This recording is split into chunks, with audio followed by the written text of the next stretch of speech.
An encounter so epic it can only be called Epic Encounters. Join us now in Infinite Realms as we review The Village of the Goblin Chief from Steamforged Games' Epic Encounters line.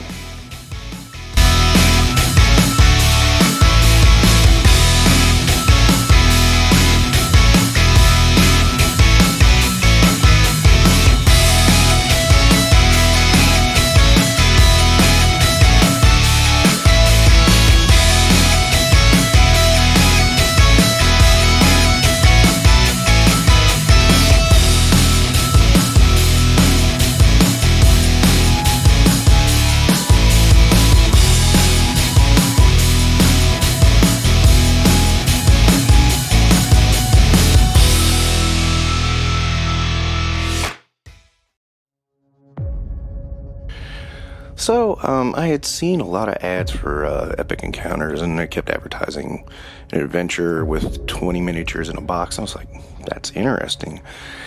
And I got to looking around, found a couple of reviews, and this seemed like a real interesting concept. I wanted to take a look at it.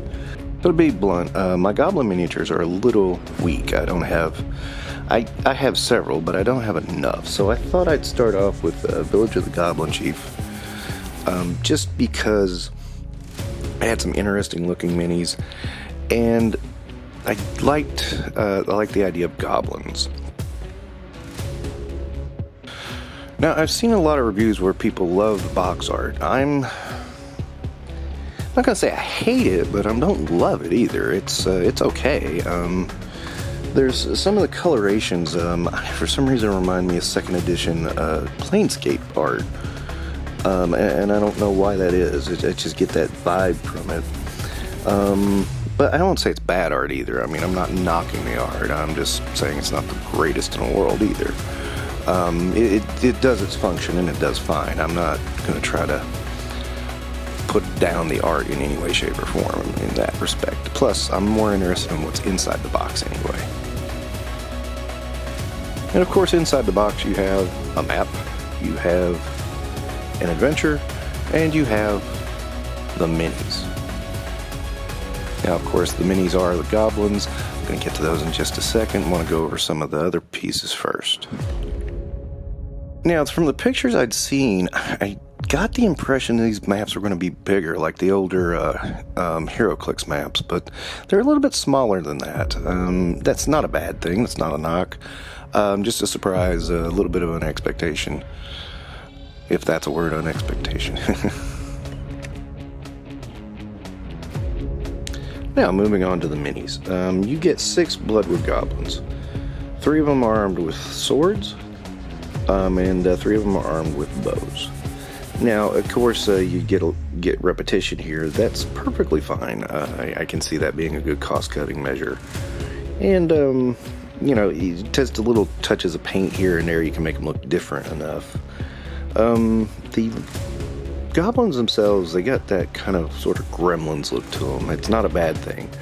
Not in the slightest. It's kind of good. And one thing I do like is like a little bit of variety in my goblins. Everything from Warhammer goblins to Pathfinder goblins. I like seeing different shapes to the heads, different shapes to the ears. So that actually really does work for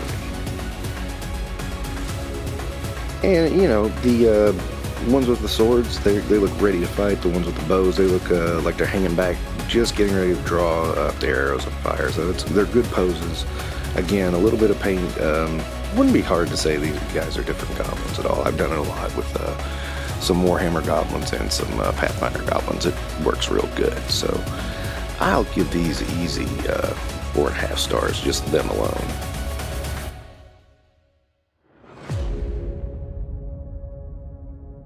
Then, in order as presented in the book, we have the Blood Dark Goblin Enforcer. Slightly bigger goblin with a slightly bigger sword.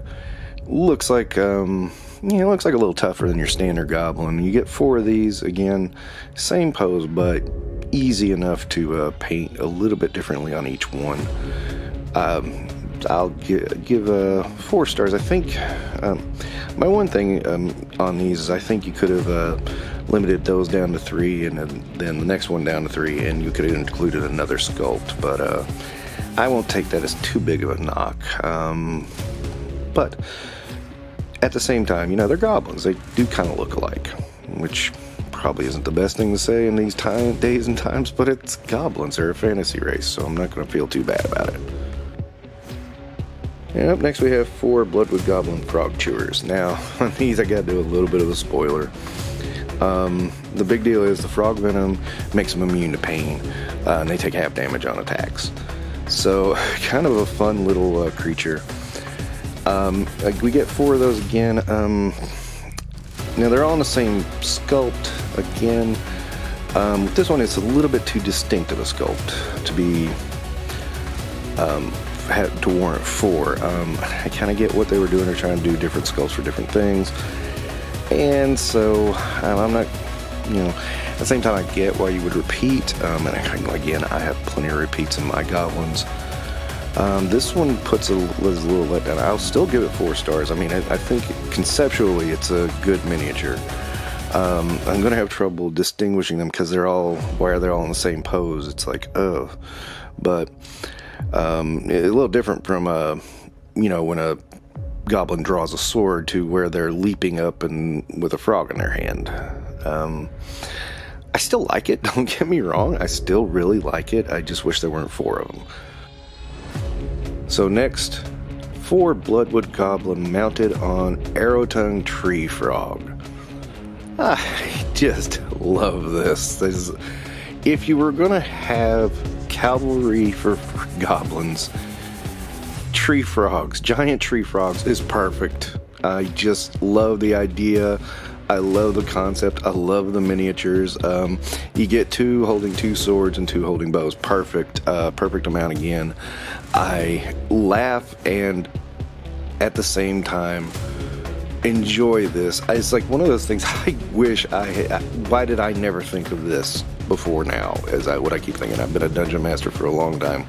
Why did I never think of goblins riding giant frogs? It's perfect.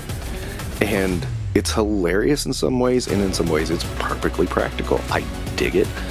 I'm really behind this. This is totally 5 stars. I gotta give it to them.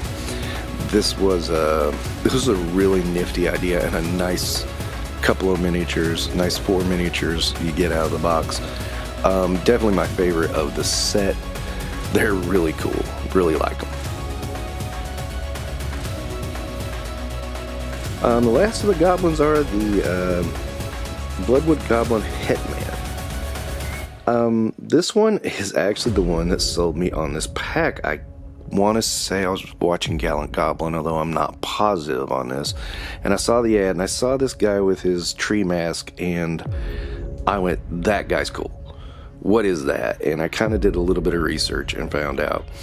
And decided I want that miniature. And it's a really cool miniature. Again, it got multiple uses. You can use him probably as a warrior, obviously a shaman or a witch doctor. He can be used over and over, I think, and it would be really, really easy to do and easy to make him something worthwhile in your campaign. So, yeah, definitely 5 stars on this one. I really like that miniature. I would bought that individually easy. That's just very unique, yet very goblin-like. And finally, we have the Fail Snail, which is a creature